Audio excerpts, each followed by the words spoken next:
నెలల కిందట అనంతపురంలో వైసీపీనే లేదు. ఈ మాట అన్నది టీడీపీ నేత కాదు, వైసీపీ అనంతపురం ఇన్ఛార్జి మంత్రి పెద్దిరెడ్డి రామచంద్రారెడ్డి. హిందూపురంలో 6 రోజుల టూర్ పెట్టుకున్న ఆయన అక్కడ మీడియాతో మాట్లాడుతూ తమ అంతర్గత సర్వే గురించి చెప్పకనే చెప్పాల్సి వచ్చింది. 2-3 నెలల కిందట అనంతపురంలో వైసీపీ పార్టీనే లేదని, 2-3 సీట్లలో తప్ప ఎక్కడా పోటీ ఇచ్చే పరిస్థితే లేదు అన్నారు. ఇప్పుడు అభ్యర్థులను మార్చడంతో 2-3 స్థానాలు తప్ప అన్ని గెలుస్తామని కవర్ చేసుకున్నారు. అనంతపురంలో ఇంకా అభ్యర్థుల్ని మార్చలేదు, ఆ ప్రక్రియ సాగుతుంది. అయినా మార్చేసినట్లుగా వైసీపీ రాత మారిపోయినట్లు పెద్దిరెడ్డి అనుకుంటున్నారు. నిజానికి ప్రభుత్వంపై వ్యతిరేకత వస్తే కులాల పరంగా అభ్యర్థుల్ని నిలబెడితే గెలిచేస్తామని పెద్దిరెడ్డి ఎలా అనుకుంటున్నారో కానీ ఓ నిజం మాత్రం ఆయన చెప్పారన్న వాదన వినిపిస్తోంది. అనంతపురం జిల్లాలో వైసీపీ తీవ్ర గడ్డు పరిస్థితి ఎదుర్కొంటోంది. 2014 ఎన్నికల్లో అనంతపురంలో టీడీపీ స్వీప్ చేస్తే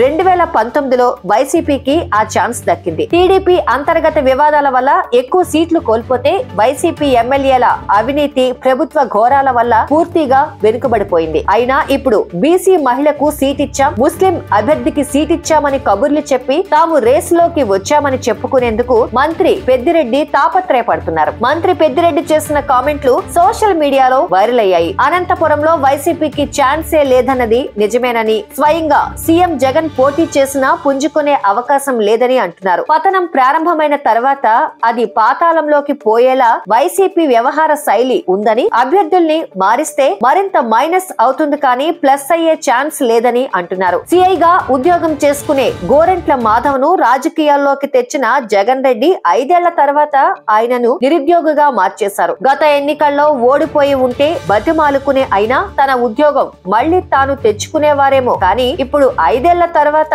అటు ఆ ఉద్యోగం రాదు, ఇటు రాజకీయాల్లోనూ ఉండలేని పరిస్థితి. హిందూపురం ఎంపీ సీటును జగన్ రెడ్డి బీజేపీ నేత బి శ్రీరాములకు అమ్మేసుకున్నారు. కనీసం తనకు హిందూపురం అసెంబ్లీ సీట్ అయినా కేటాయించాలని కోరిన గోరంట్ల మాధవ్ ను పట్టించుకోలేదు. జగన్ రెడ్డి కోసం జేసీ బ్రదర్స్ పైనే కాదు చంద్రబాబు పైన కారు కూతలు కూసిన గోరంట్ల మాధవ్ చివరికి ఎవరికీ కాకుండా పోయారు. ఇప్పుడు ఆయనకు రాజకీయంగా నిలువ నీడలేదు. ఎందుకంటే అనంతపురంలో ఆయనకు నియోజకవర్గం అంటూ లేదు. ఏ నియోజకవర్గంలోనూ ఆయనను అడుగు పెట్టనీయరు. ఆయన సొంత జిల్లా కర్నూలు, అక్కడ పట్టించుకునేవారు ఉండరు. ఇప్పుడు రాజకీయంగా గోరంట్ల మాధవ్ కు మరో అవకాశం జగన్ కల్పించే ఛాన్స్ లేదు. చివరికి ఆయన అటు ఇటు కాకుండా విఫల రాజకీయ నాయకుడిగా మిగిలిపోవలసి ఉంటుంది. ప్రభుత్వం మారితే గతంలో తాను చేసిన పనులకు తగ్గ శిక్షను అనుభవించడానికి రెడీగా ఉండాల్సి ఉంటుంది. అప్పుడు వైసీపీ కూడా కాపాడటానికి ముందుకు రాదు. ఎందుకంటే మాధవ్ కంటే ఎక్కువ కష్టాలు ఆ పార్టీని చుట్టుముడతాయి. మరి మీ పిల్లలు ఇంటర్మీడియట్ మరియు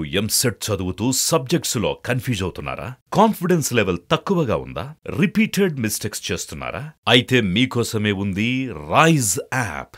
1 lakh question bank, performance analysis, online classes by experts, ఇంకా మరెన్నో ఫీచర్స్ తో మీ ముందుకొచ్చింది Rise. Rise, the perfect guide.